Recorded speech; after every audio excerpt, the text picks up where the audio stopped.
जय माता दी, जय मां कामाख्या, मां भगवती जगज्जननी आदिशक्ति भवानी सभी व्यक्तियों को सद्बुद्धि प्रदान करें।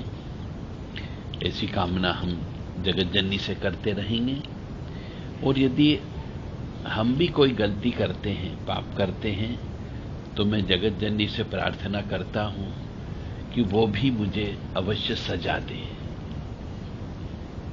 परंतु शास्त्र कहते हैं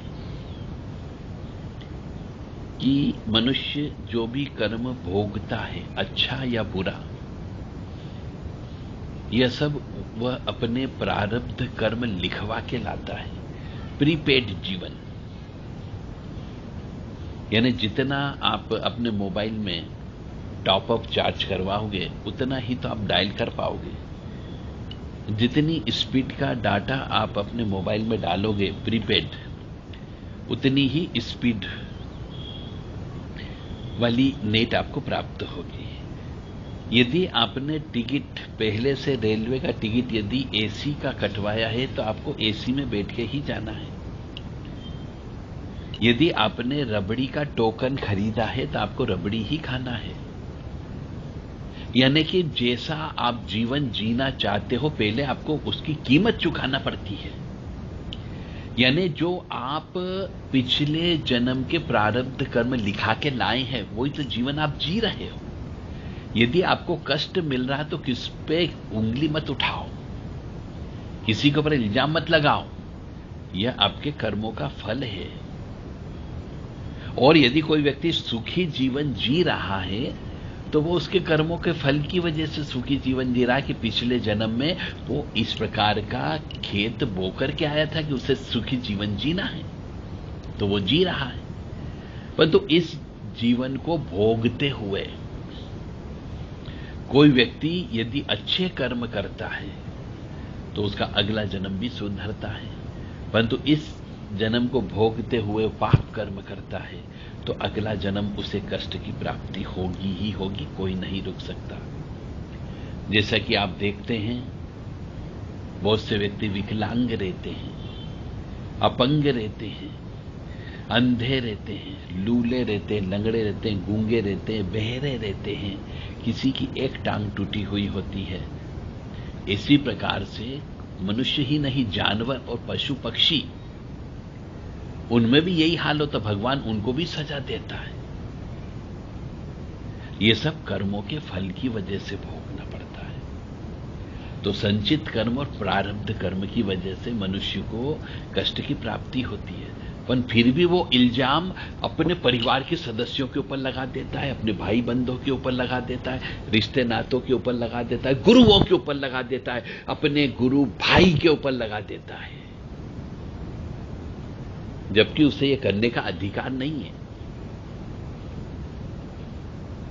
कोई बात नहीं, यदि कोई व्यक्ति एक दूसरे के ऊपर इल्जाम लगा देते हैं और फिर वैमनस्यता बढ़ती है, वो भी गलत बात है। जय माता दी, जय मां कामाख्या। अशोक के वृक्ष से आप तंत्र विद्या करके लक्ष्मी जी की कृपा कैसे प्राप्त कर सकते हैं? देव राधा ट्रस्ट के माध्यम से, सत्यवाणी चैनल के द्वारा आपको यह ज्ञान प्रदान किया जा रहा है। इस तंत्र का नाम है अशोक तंत्र, क्योंकि अशोक का वृक्ष की जो मिट्टी होती है उससे तंत्र विद्या का प्रारंभ होता है। इसलिए इस टोटके को अशोक तंत्र कहा गया है।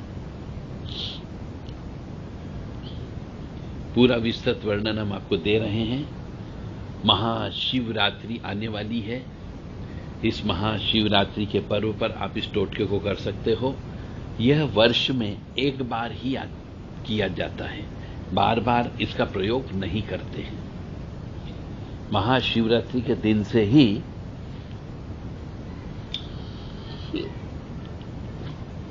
इस टोटके को आरंभ करना चाहिए। पूरा विस्तृत वर्णन हम आपको अच्छे से समझा देते हैं, आप करिए ताकि आपके जीवन में धन की कमी नहीं हो सके। हमारा उद्देश्य हर व्यक्ति सुखी रहे, स्वस्थ रहे, प्रसन्न रहे। फिर भी उसके बावजूद भी यदि उसको कष्ट की प्राप्ति होती है तो उसे देवी की शरणागति में चले जाना चाहिए।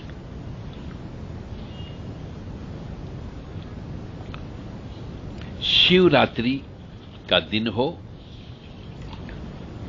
उस दिन शुद्ध स्वच्छ पवित्र कपड़े पहन करके अशोक के पेड़ के पास में जाना चाहिए।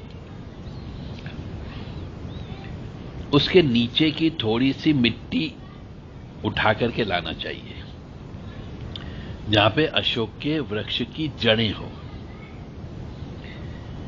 यह भी एक प्रकार की साधना है। तो शिवरात्रि के दिन ही अशोक के पेड़ के जड़ के पास की मिट्टी लेकर के आना चाहिए, और जब घर से शुद्ध स्वच्छ पवित्र होकर के मिट्टी लेने के लिए चलते हैं, उस समय से लेकर के जब तक मिट्टी ला करके पूरी प्रक्रिया न हो जाए तब तक किसी से बातचीत नहीं करना चाहिए। ओम नमः शिवाय मंत्र का जप लगातार करते रहना चाहिए, उसमें कोई भी टूटना नहीं चाहिए। जब तक कार्य पूरा न हो जाए तब तक आपको बीच में पानी भी नहीं पीना है, चाय भी नहीं पीना है, दूध भी नहीं पीना है, किसी से बातचीत नहीं करना है। कोई भी काम, क्रोध, लोभ, मोह, मद, मत्सर, ईर्ष्या, तृष्णा, राग, द्वेष, इनमें से 10 जो हमारे ये हैं राक्षस, इनमें से कोई भी कार्य नहीं करना है। तो स्नान ध्यान करते से ही, दीपक अगरबत्ती करने के बाद में ओम नमः शिवाय मंत्र जप करते हुए ही अशोक के वृक्ष के नीचे शिवरात्रि के दिन जाना है। वहां से अशोक के नीचे, वृक्ष के नीचे जहां जड़ होती है, वहां से कुछ मिट्टी उठा करके लाना है शिवलिंग बनाने के लिए।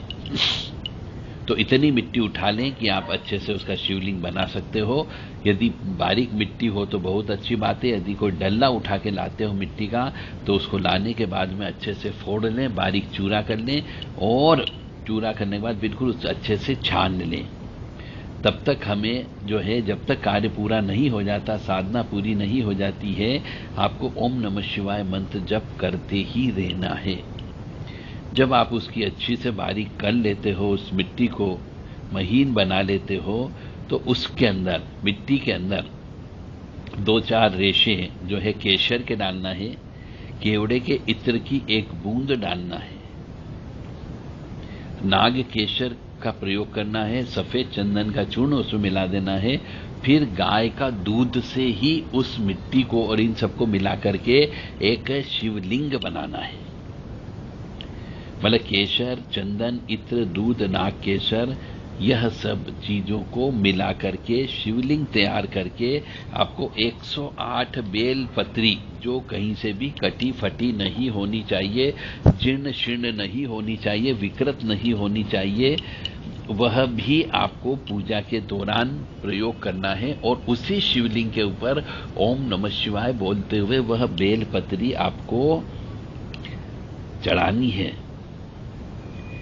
और हो सके तो धतूरे का एक फूल या धतूरे का फल भी लेकर के आ जाएं, और मदार यानी सफेद आंकड़ा के फूल भी शिव जी के ऊपर चढ़ाना चाहिए। फिर मतलब शिव जी के ऊपर चढ़ाते हैं तो उस शिवलिंग की विधिवत पूजन अर्चन करें। पूजन अर्चन का मतलब हो गया 16 उपचार पूजा होती है, वह पूजा अवश्य करें। और समस्त पूजा प्रक्रिया जब तक पूरी नहीं हो जाती तब तक आपको ओम नमः शिवाय मंत्र का अविरल गति से मंत्र जप करते ही रहना है। बीच में किसी से कोई भी बातचीत नहीं करना है। ओम नमः शिवाय जप करते हुए ही आपको वो जो बेलपत्री आप लाए हो, 108 बेलपत्री, आपको ये चढ़ाना ही चढ़ाना है। शिवरात्रि के दिन से प्रारंभ करें, उसके बाद प्रत्येक सोमवार को आपको ये करते रहना है। यह आपको 7 सोमवार आगे करना है और इस तरीके से सभी सामान को चढ़ाना चाहिए कि वो मूर्ति के आसपास हो जाए, टच हो जाए, नीचे नहीं गिरे। और बाद में आप चाहें तो रुद्राक्ष की माला से भी जप कर सकते हो, जितनी आपकी श्रद्धा हो, ज्यादा से ज्यादा। उपवास रखना चाहिए उस दिन, बिल्कुल भी नमक का प्रयोग नहीं करना चाहिए, अन्न का प्रयोग नहीं करना चाहिए, किसी भी प्रकार का तेल का भी प्रयोग नहीं करना चाहिए, यानी दूध या फल ही खाना चाहिए, वह भी केवल एक टाइम करें। इस प्रकार से आपको यह 7 सोमवार इस प्रकार की यह पूजा करना है। और 7 सोमवार पूजन अर्चन करने के बाद में आपको मतलब 7 सोमवार तक उनको शिवलिंग जो आपने बनाया है पहले दिन जिस प्रकार से पूजन अर्चन किया, ऐसी ही 7 सोमवार को पूजन अर्चन करना है। शिवलिंग केवल एक ही बार बनेगा फर्स्ट टाइम, पर पूजन अर्चन सब 7 सोमवार को एक जैसा ही होगा। और हर सोमवार को 108 बेलपत्री आपको चढ़ाना अनिवार्य है। जब ये 7 अलग अलग पोटलियां तैयार हो जाएगी 108 बेलपत्री की और अन्य सामान की, तो उनमें से हर पोटली में से एक एक बेलपत्री लेकर के एक अलग से डिब्बी में आप अपने पास रख लें। और जहां पर आप पूजन अर्चन करते हैं वहां पे रख सकते हैं, जहां पे आप सोना चांदी जेवरात रखते हैं वहां पे रख सकते हो, जहां पे आप धन रखते हो वहां पर आप इस पोटली को रख सकते हो। और बाकी सब जो है वो सब सामान आप विसर्जन किया जा सकता है।